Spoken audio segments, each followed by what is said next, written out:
Awesome. All right. So it looks like we've got everybody here in the room. I am so excited to welcome you to the Entrepreneurial College Foundation of the Future Ask Me Anything webinar. My name is Erica Burfield. I am the Partners and Events Project Manager here on the NACCE team, and I'll serve as the MC today for the webinar. So a few housekeeping notes before we get started. The webinar is being recorded, so the playback will be available on NACCE.com at the conclusion of today's event. Now, for the attendees, you guys are in watch and listen mode, so please do utilize the chat for conversations, as well as the Q&A tab for questions. We do have time at the end allotted for questions, but do submit those as you're thinking of them, and we'll address them there at the end. So to get us started, I'm going to launch a poll. The WDI, so AACC WDI conference is next week, and I'm curious if anyone that is watching and joining us today, if you will be joining us next week for that event. If you're not, I encourage you to look at it. We do have a session that Becky will be speaking at, a panel session there on that Thursday. So, oh no, looks like not many people are joining us for that. Well, I'd encourage you to check it out. If you are in the Florida area, you have time to travel down there, we will be there, and I would love to see you and meet you there. Okay, so moving on, I'm just going to run over the agenda that we have for the program today. So we'll start with the program overview and answer the question, why Entrepreneurial College Foundation of the Future at NACCE? As we end, we'll review the application and where to find it, and then we'll answer your questions. So now I would like to welcome and introduce Dr. Rebecca Corbin, NACCE's President and CEO, to share a bit about the program overview. Becky, take it away. Great. Well, thank you. It's really nice to see everyone. I see everyone introducing themselves through the chat, and I just am really excited that you're here today. We had a wonderful call yesterday with the folks that you are going to meet that are participating in the panel. And one of the things we were sharing, and if you haven't checked this out as a TED Talk, some of the TED Talks by Simon Sinek that many of us follow and look at, it always begins with the why. You know, why are we doing this? Why are we here? You know, the ultimate existential question. So we're not going to get to that. So don't ask me that, because I don't have an answer for that. But in terms of preparing for the journey that NACCE is taking with the people that you'll meet, it gave me the opportunity really to reflect on my own career. And we were kind of teasing each other before we got started that we're all getting old, right? I think the pandemic has aged us. But what has bolstered me and really kind of lifted my spirits despite the challenge is thinking about this community college space and the opportunity, not only that NACCE has, but each and every one of us has to dream bigger and create the things that we wish existed. So my why begins, as you look at this slide, you can see we were in the BCC gym. So it's 2013 at that time. And when I joined the College Foundation, I came from public broadcasting. So those annoying pledge drives and things of that nature, that was part of my portfolio. But I loved public television kind of almost as much as I love community college. So when I got to the foundation, you all will remember, who've been around for a while like I have, that was the economic downturn. Remember, we had the housing crisis. Things were more or less falling apart. And so I had the opportunity to leave public television and join the community college and work for a very entrepreneurial president. And what he said is, you know, the foundation here is pretty dormant. There's not a lot going on, but what we do have is scholarships, a golf outing, and a dinner. So if we were looking at each other in a room and I asked you to raise your hand who does those things, I'm guessing that everybody does some variation of those things. And what I was most proud about when I was looking through some old photographs is that we started with very few scholarship recipients. And over the course of a couple of years, what we decided is in order to raise money, we needed to give it away first, which sounds sort of opposite. But in my entrepreneurial space, I realized in a way that's brilliant, because you can't sell anything if you have no stories, you have nothing to talk about. So that was really inspiring. And you can see the people with the EOF, the golden, sashes there, first generation students. I just fell in love with these students. I was just so excited to be able to serve them. The golf outing was pretty standard. And what's interesting about this picture under the My Why, there's a CEO of Wawa there, Chris Geisens, who is our speaker. And that event happened the night before I left for my first NACCE conference. Many of you might have been there in Phoenix back in 2014. And I almost didn't attend the conference because I was still on the fence trying to think about whether entrepreneurship really applied to development and foundation work. But my grants administrator that worked in my division said, no, Becky, you've got to go. These are special people, you know, you'll love it.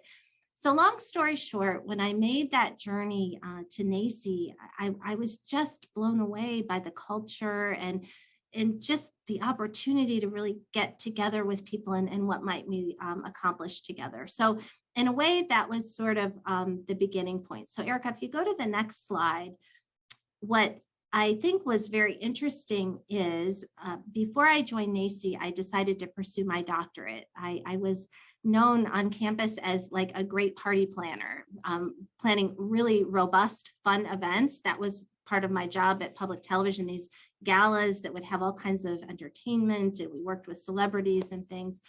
And I didn't want to do that anymore. I enjoyed it, but I wanted to do something more substantial versus that. So I started to look, and you see at the bottom of the slide, entrepreneurship, philanthropy, and workforce.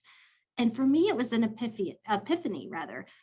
I thought this is the intersection of where entrepreneurship begins. And I was so excited about my dissertation. People I encountered were not nearly as excited as I was about it.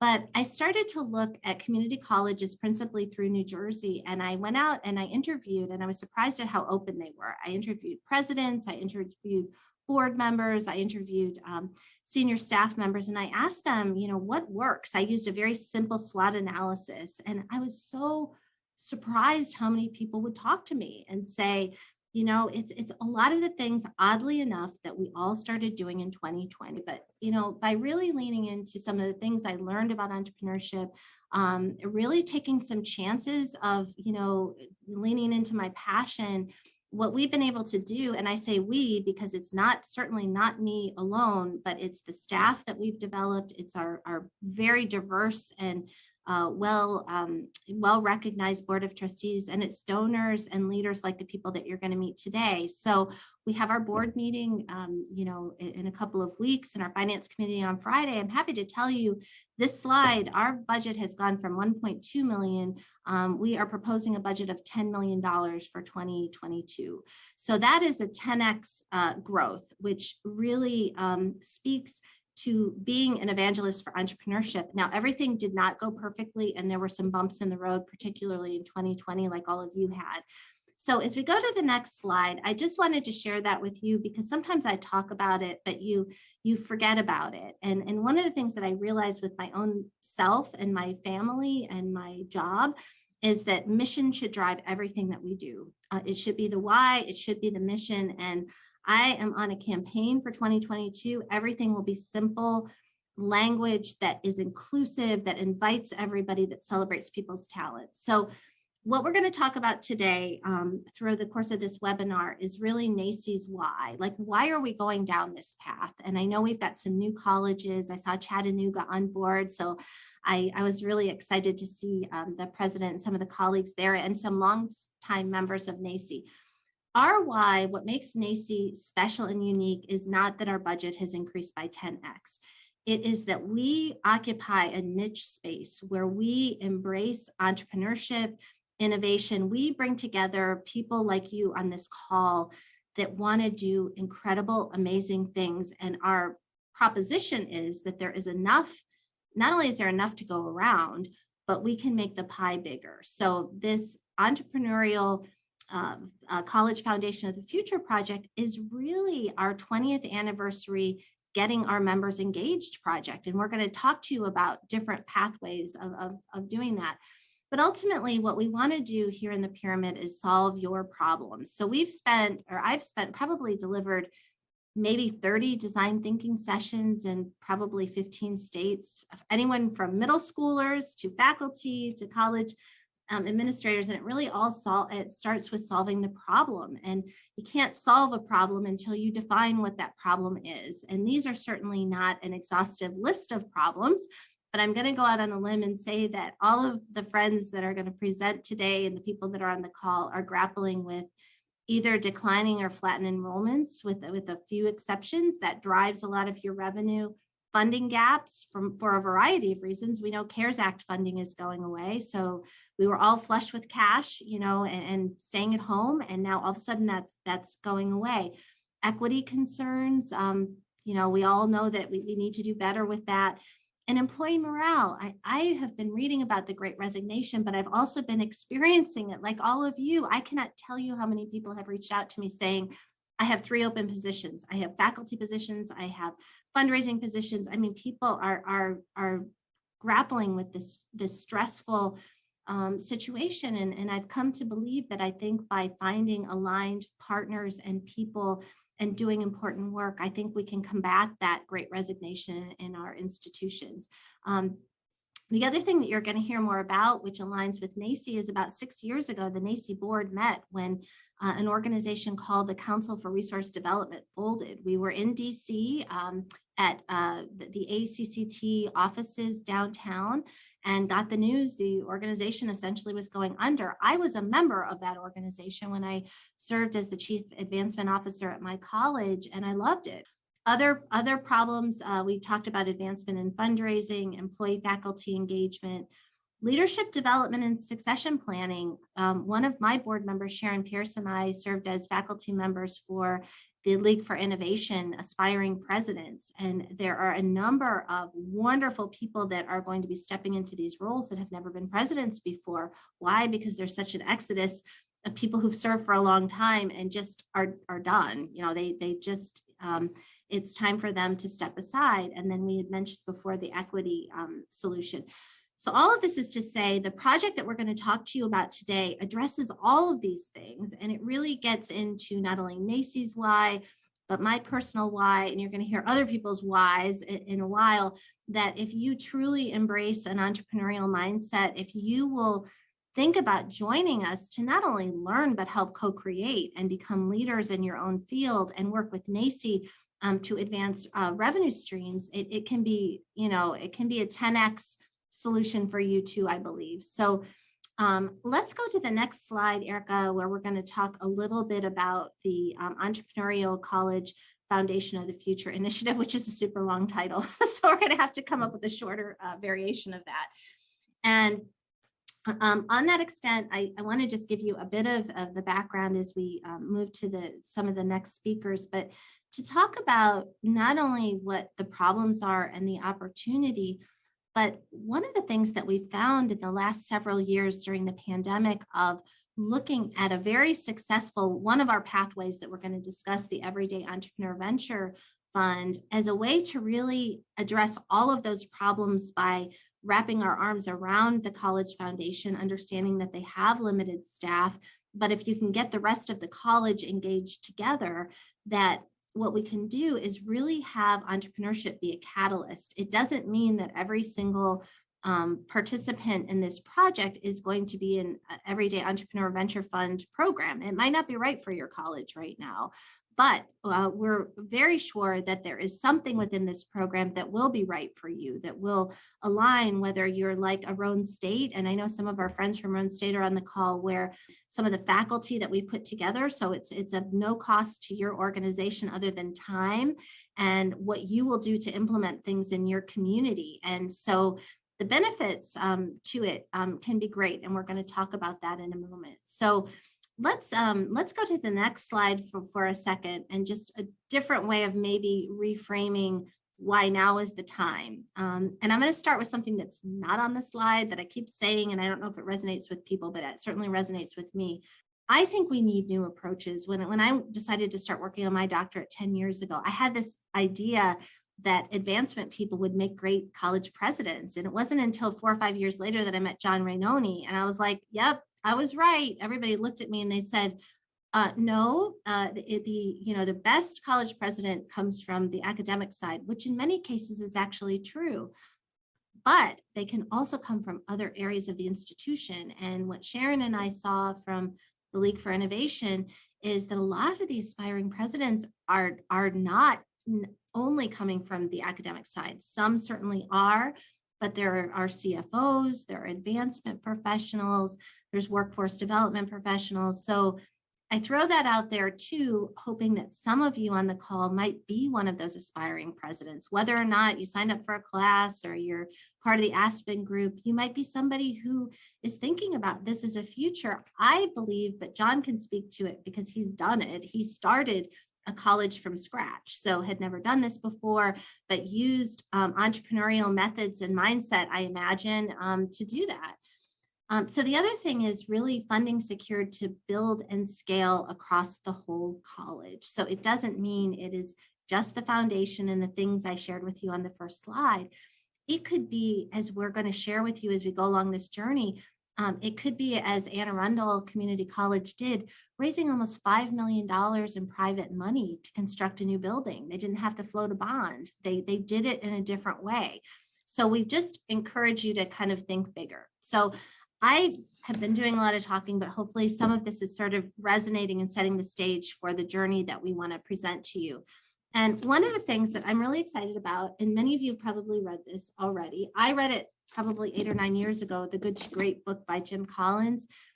And I think we're at that time where while it was some years since it's been printed, sort of the simplicity and how the message resonates with people, we could make choices. We could make choices to say, all of us are going to be part of the Great Resignation. It's too hard. It's too daunting. The path is unclear. Or we could decide as a group of colleagues that we are going to move our colleges, our communities from good to great. What we can do is we can create better, more robust training sessions that resonate with us, because we're not pulling in outside consultants that are not part of our collective, if you will. Providing mentoring and affordable consultation by development professionals. April is going to speak about this. Many of you are familiar with the Clements Group. The college I used to work for hired the Clements Group to do things. I can tell you it's not cheap. And this goes back probably 12 years ago. It was at that time, $10,000, $12,000 a month retainer before we did anything. And not to say that good consultation is free, but what we are going to do is develop tools and training. So we're going to offer very high quality, but more affordable options. So it could be like you go to IKEA and you pick out all the things and you build it yourself, and any before. But, Tarrant County is a great example because the chancellor champions this work. Before I even worked for NACCE, I remember when I was interviewing, and he had asked me about his idea of, what about if the foundation and workforce development and these other things were sort of housed together to leverage strengths? And he'd written a little paper about it. And over the years, going into my 8th year at NACCE, I think about that vision, and those are the kinds of leaders that we need to bring together, and not just limit it to the president. Well, we learned that in our conference in Minneapolis. Let's get deans, faculties, foundation staff, and executive directors, and importantly, your foundation trustees. I had invited a couple of my foundation trustees in past years to NACCE conferences, and they loved it. These are their people, right? Many of them don't have college degrees necessarily, but they've created and started very successful businesses in their own communities. So that's kind of what we're going at, to give you sort of the long-winded, and I apologize for that, it was a little long pitch. So let's go to the next slide. And these are some of the multiple pathways. So I am going to sort of run through a couple of these shortly, because I want John and Joe to talk. But I had mentioned before about Rhone State, so you see Dr. Whaley there, and I think Holly's on the call and some others. But the way that NACCE works with them and this sort of entrepreneurial foundation of the future is we've written grants together, we've gone after funding, and we're working on a diversity, equity, and inclusion initiative that's going to start in Tennessee, and it's going to roll throughout the college. So that's not really the purpose of this call, to do a deep dive in that, but I just included that to show you that there are definitely multiple pathways. So if we go to the next slide, you can see on the left, Hillsborough Community College, which I'm going to let the Weissmillers speak a little bit about, because they were really instrumental in getting that started. And then you can see on the right, Dabney Lancaster, which is Dr. Rannone's college. I believe it is the smallest college in Virginia, but it is doing amazing work with just very great vision, great leadership, and just taking opportunities. So he is going to speak about that a little bit. So all of this is to say that you can start from anywhere, and if you can engage in the process, you can accomplish very amazing things. We're going to talk about this in more detail as Erica and others go through the process. But at the end of 2021, we were really excited to get the news that Radcliffe Foundation had given NACCE another $220,000 to support the funding that had already been secured generously through folks that you'll hear from later. But it also allowed us to have another $150,000 pitch competition. So if you've been part of skilled trades, that money is another, $150,000. So NACCE 2022, we have $300,000 to pitch innovative ideas. So let's get up next and talk about the case study here. And I think at this point, I'm going to just show you the map because I want other people to be able to talk. But this just shows you in tan, in blue where the initial college is, and then in tan where the expansion college is. And the Weissmillers are going to talk a little bit about the genesis for that. But before we get to them, we're going to go over the timeline just very briefly and then take a deep dive into the other speakers. So Erica, I'm going to turn that over to you briefly to talk through that. Awesome. Well, thank you so much. So project timeline right now, we are in the application window. So later at the close of it, I'll show you where to find that and we'll review over the application, but you can access that through the NACCE website. Applications will close at the end of February, so February 28th, and that is an online application. And then from there, the working group will be selected. We'll move into the project kickoff and then the toolkit development. Now, we will be presenting the project outcomes at the NACCE 20th anniversary celebration and annual conference in October. So if you don't have that already saved, do save those dates on there. It'll be in Boston, Massachusetts at the Park Plaza. So like I said, I'll go over some more information. We'll run through the application so that everyone knows what to expect there. And with that, I would like to welcome Chip and Stuart to the stage to share a little bit more. Great. Thank you so much. And welcome to all the participants. I am Stuart Weissmiller. My husband, Chip, is going to chime in a few minutes. But I thought it might be useful to share a little bit about my background and what led us to develop EEVF and also to be real advocates for the foundation of the future. For 9 years, I was fortunate enough to serve on the board of the Norwalk Community College Foundation, including 3 years as president. And it was an incredible learning experience for me. I thought corporate America was complex, but little did I know the nuances of full-time, part-time, continuing ed, for credit, not for credit, and all the silos that came along with that. And I'm happy to say that the foundation I was part of really was a silo buster. And today that foundation is in lock sync with all of the college participants as well as the faculty and the community. Norwalk Community College is significant in giving scholarships not only to current students, but also to transfer students and to dream candidates. In addition, they developed a very strong partnership with a national bank as well as the local community foundation to offer training programs for hospitality workers that were out of work, and ran them through a CNA program that was incredibly successful. So that's a long way of saying that I also completely understand the challenge that foundations have in raising money. particularly when your community is made up of people who were very loyal to their undergraduate or graduate colleges, their children's colleges, and other organizations. I know how hard it is to raise money, but I also know that with a strategic approach, including the community along with college, that this can be a successful venture. And the last thing that was a real learning experience to me was the wonderful characteristics of the community college students. I mean, you had to just fall in love with every single one for their grit, their tenacity, and their perseverance. And that led Chip to get involved with mentoring some students on the entrepreneurship front, which again led us to EEVF. And I'm now going to turn it over to Chip. All right. Thank you, Stuart. So we saw this vision, or we had a vision, and we wanted to do a proof of concept. And it was simply this: could the community college be a launching platform for students to start businesses?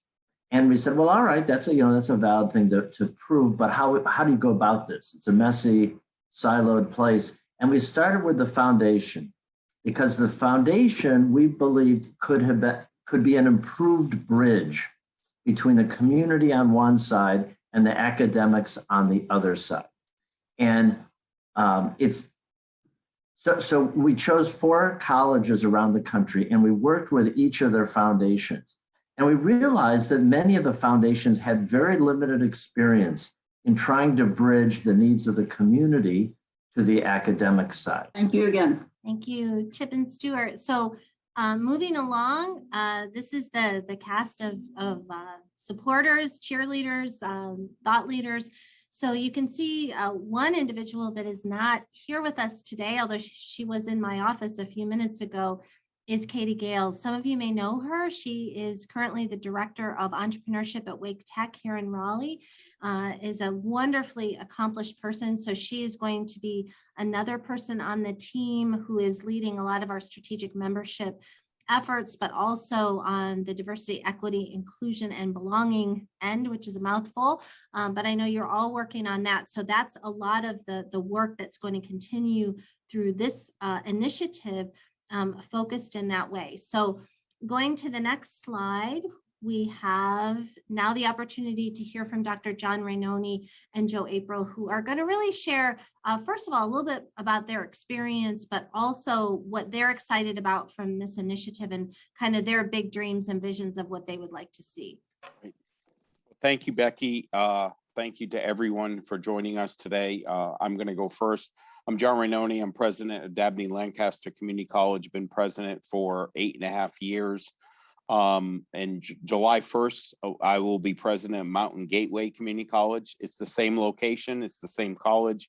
We're just changing our name. And that's another story for another time. I've been in community colleges for 30 years. And I've worked at 3 community colleges, and my first community college, the word fundraising never even came up. I didn't even know what it was. And then my last community college, as Becky had mentioned, I had the honor of working on the leadership team that helped start a brand new community college in Southern Maine, which is now 25 years. It's or 20 years ago. 20 years ago. And fundraising, basically the state said you can go build your college, but we have no money. I know that, I know we still hear that 25 years later. Okay. So it was built in to the institution that basically the philosophy of finding a way or making one. Okay. Very entrepreneurial. I'd always described that institution that we were a public institution on the outside, but a private institution on the inside, because we really needed to think very differently. The state appropriations was not going to bail us out. We had limited amount of money. And 20 years later, all our institutions are in that. we're really state assisted versus state funded. Okay. And I really always, I learned very quickly that fundraising makes a good college a great college. And really, great fundraising only happens when there's synergy between the president, the chief fundraising officer, and the board. And that is the only way that that can really happen. Okay. And as Becky said, I at the time when I came in as president, I only knew of about another handful of community college presidents who had come from the fundraising ranks. It's typical been academic or student services. And I came to an institution that we are actually the second smallest community college in Virginia, but did a significant amount of scholarships, really a very large amount for proportion toward our FTEs.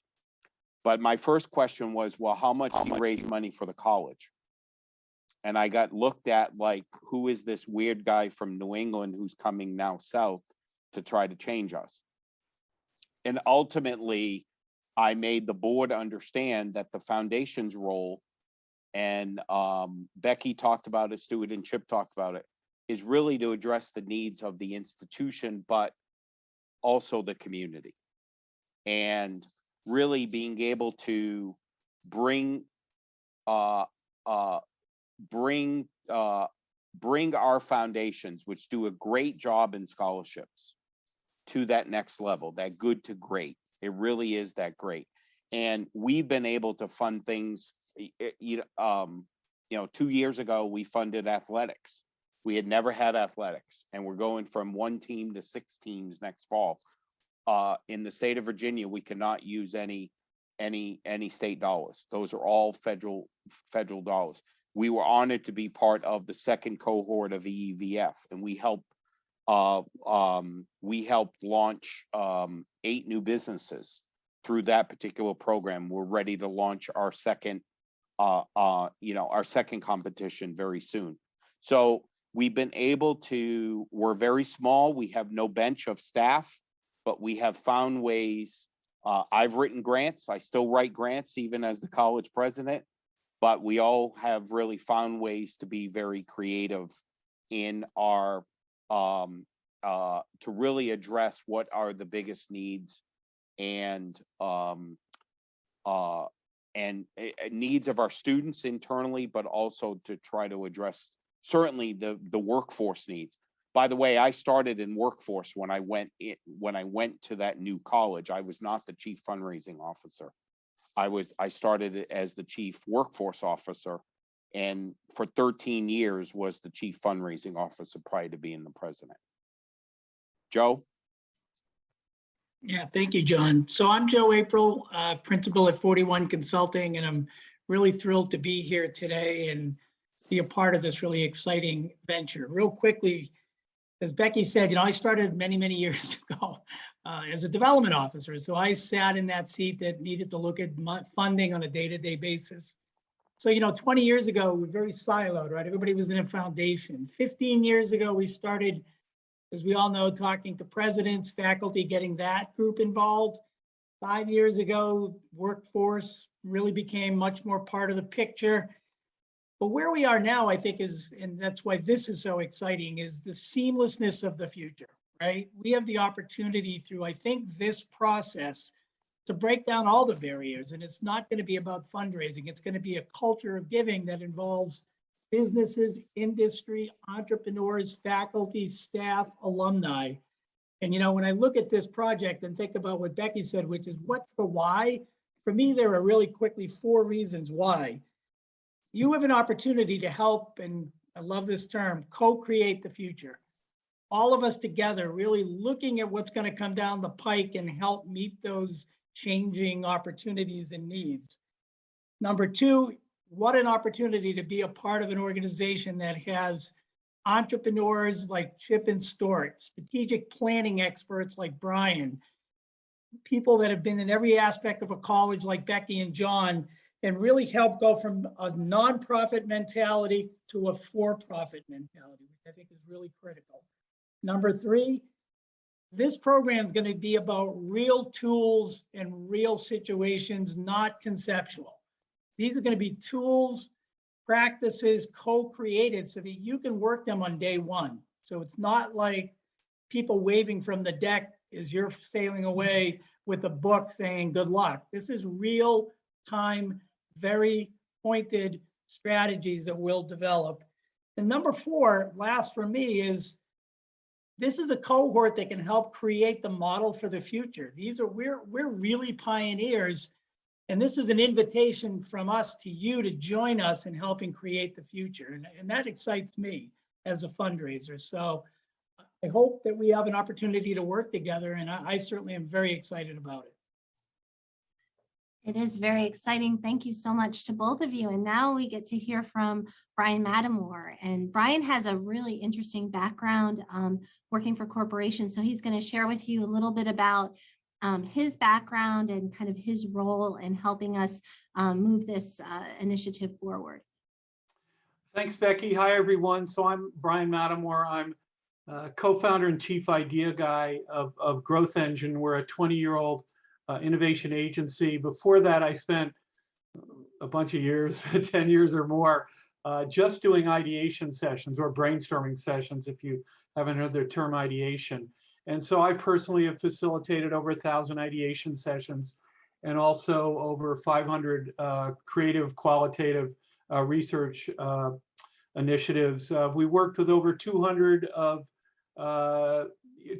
successful innovation projects, a third of the Fortune 100. So I come from the world of for-profit. And my specialty and interest and love is really understanding and applying the creative process, which gets back to what Joe had said. You know, the books I've written, the 3 books I've written and the 2 that are going to come out hopefully this year and next, are really about these sort of very practical processes to help come up with new ideas. And so for me, it's very, very exciting to bring these methodologies that we figured out how to use successfully on behalf of corporate America, to bring it to the nonprofit world and to the world of community colleges, and to develop, apply a bunch of these techniques and also invent new ones.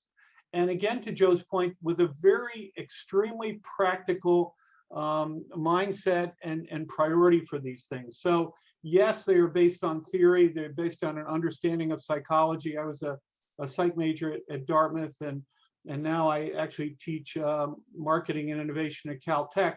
So this stuff that we're going to be pioneering will be grounded in an understanding of human psychology and creative processes and best practices. But at the end of the day, it's all about coming up with practical tools that can be applied to lead to success. And so for me, this is a whole new world. I mean, I've been sort of unofficially consulting with NACCE for the last few years, just on the board of advisors. But now we're going to, you know, the rubber's going to meet the road, and we have the opportunity to now see how these things will be applied successfully to improve your colleges and foundations, and at the end of the day, improve the world, and you know, help these unbelievable students that I've gotten to know through Newark community colleges and other community colleges. I have such respect for them, and so it's exciting for me to be part of this initiative, and I welcome you to it. Thank you, Brian, so much. And Erica's going to jump in and walk us through this. If we do run out of time for questions at the end, I know we're running against time, we will prepare written responses to those and make sure that everybody gets their questions answered. Yes, that's exactly what I was going to share, is that I was going to move quickly through this, but that all of this information is on the website. So that link there is there on the slide, and then Anne Strickland also posted it a little bit earlier in the chat, so you can click right through that. So just to kind of recap the project timeline, right now applications are open, so do get those in before the end of February. Now, in order to submit, you must be a NACCE member or willing to become a NACCE member by the end of March. And I will note in there, as Brian, you were wrapping up, those colleges that are selected to participate are invited to join Brian in an ideation session in early spring of 2022. So just to run over the application so that you are familiar and what to expect in there. So you can apply online. Like I said, it's a Google form in there. So you'll input, just basic information about your college and yourself, but then also what interests you and why you think that you are a good fit. We also want to know how your organization is structured and how you interact with outside divisions. Then we'll ask you to share one of your biggest successes, lessons learned, and then where you can improve. But then we also want to know what keeps you up at night as it relates to the problems you're facing or the questions that you're asking. And then to close out the application, you'll just share some of the current initiatives that you think might benefit from an outside perspective. And answer some yes/no questions like, are you interested in participating in NACCE's pitch for the foundation? So they're all open paragraph answers. So you're able to type in your answer there and then submit it. And then we'll follow up once we're ready to select that working group. So condense that down really short so that we can spend some time on your questions. And as we do that, just a friendly reminder, if you have questions, post them in the Q&A there. I've got it open. And so we'll get started with this question. I will read the question and then kind of hand it over to the rest of the panelists to answer. So the first one is, what is the benefit for my college to participate? So panelists, jump in. You want to tackle that, Joe? Oh, yeah, I think you're on mute. So That'd be a great fundraiser. Everybody has to give $100 when they're on mute and they don't know it. Yeah, I think it's a really great opportunity for colleges to be a part of the future of not just fundraising, but the culture of philanthropy, and take advantage of the expertise that's in this room that are all doing it for the right reasons. We all love community colleges and we all love community college students, but we come to the table with a different set of experiences and talents from the for-profit and the nonprofit world. So it's really, again, like I said, I think it's just a great opportunity to be a part of defining and helping shape the future with this great panel of people who can really help make that occur. So, I think now's the time to do it. Also, both the foundation, the board, and participants from the college will come away with a real entrepreneurial mindset that hopefully will change thinking for the community. Well, and true also, I think that it's about linkage. When you've left a siloed environment, there's not much synergy between silos. By breaking that down, many things become possible that would not otherwise be possible. And the thing I would add too is that the ideation or brainstorming or creative processes that we're going to bring to bear obviously can be used in the foundation, but they can be used throughout the community college in all aspects, dealing with diversity, equity, and inclusion, or and on and on and on. So to me, as a lab for seeing these many of these techniques we've invented or pioneered the application of, to see them be applied in a community college setting is wonderful. yeah, and I would just add quickly to building relationships with each other and with other colleagues. I know I've seen amazing things happen because people get to know each other not only as colleagues, but as friends and as co-creators. So taking a question from the audience, as a Faculty of Global Studies coordinator, could I apply as the key person or program, or do you encourage teams to apply? Well, we want to have leadership, remember, so that you could be the person that fills out the form. I would encourage you to be the champion that would go and have the courage to talk to your president or talk to your supervisor and maybe make an appointment and talk to the foundation and, be that person, be that change to say you're willing to sort of be the unofficial champion. I can tell you that will be great for your career if you're not asking me for career advice, but I think that colleges are looking for people that take initiative. So I'd highly encourage you to do that. If you need support on that, feel free to reach out to any of the NACCE team. We're happy to talk with you about that. And so this kind of is along those same lines is that Becky, earlier you mentioned that the commitment was time. So what is the time commitment? Well, the time commitment is we have the application open. So we want to kind of choose the cohort maybe toward the end of February. And then we're going to schedule some meetings monthly for the group.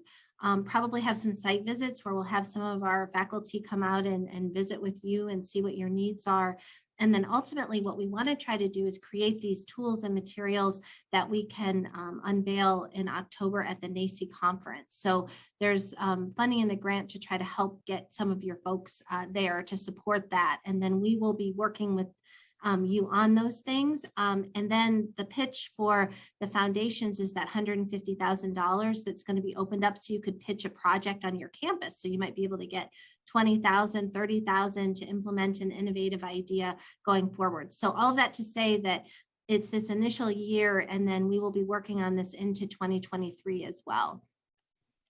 Awesome. And so we have just 2 minutes left, so rapid fire answers here, but what are the benefits beyond just fundraising?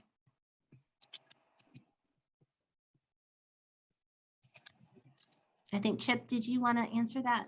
I think we kind of discussed that one already. Yeah, yes, I think that when you put a strategic hat on versus a program management hat, you in the spirit of going from good to great, we should be looking at engaging in activities that can triple, quadruple the effectiveness.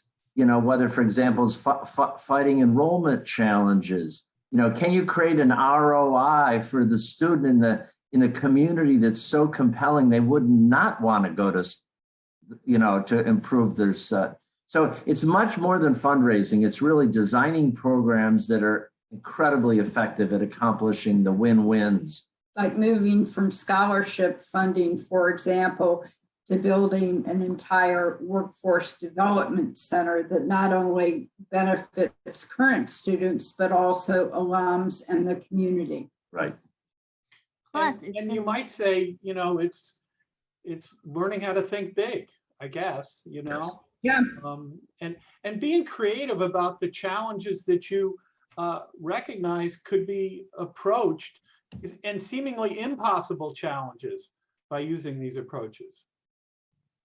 And I think if you're a new president or provost, or you're new to your position, or you want to advance, this is a great way to show your board, to just show them that you really have the passion and you can change the world, as we said, right in your own community.